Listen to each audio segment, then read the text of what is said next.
Welcome back. Windsor-Essex is the only region of the province still not allowed to move onto stage 3 of provincial COVID reopening. The Premier yesterday confirming that will be the case until local health officials feel it is safe to move on to stage 3. COVID outbreaks among the region's agricultural workers sector is the big reason the area is still in stage 2. What does this mean for the region's largest area? Windsor Mayor Drew Dilkens is here now to talk about it. Thank you very much for being with us, Mayor Dilkens. My pleasure. Thank you. Now, tell me about how you feel about the fact that the province has made this decree about your region. It's got to have a huge impact on the economy, obviously.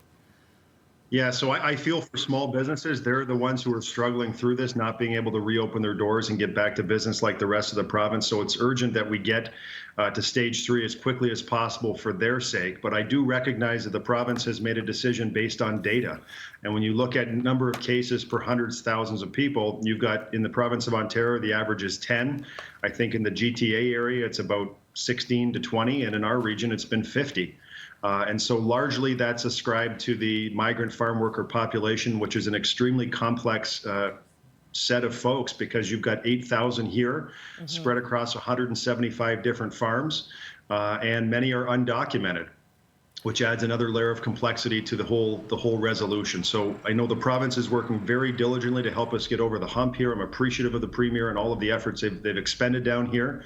But it is important that we get to stage 3 as quickly as possible for our small business sake. As far as social distancing or physical distancing goes with those migrant workers, I'm assuming in many cases they live in fairly close quarters.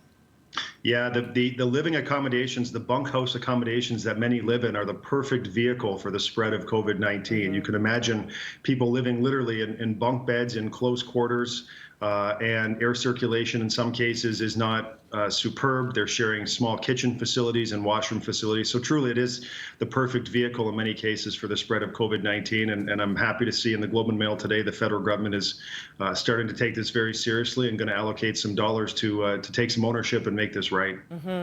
What has the impact been on businesses in Windsor? Have you seen a lot of businesses closing their doors permanently?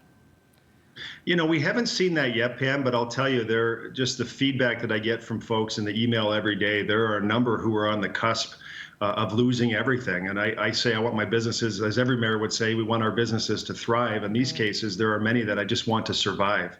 And so I'm advocating for them with the Premier. He's been very responsive. I appreciate all that he's doing. And we want to get these businesses in our whole region moved to stage 3 as soon as practically possible, so that obviously we want to keep the general population safe, but we've got to make sure that the economy can function as well. I guess there are 11,000 reported COVID cases in the region, in the agri-farm sector. So that's a big number.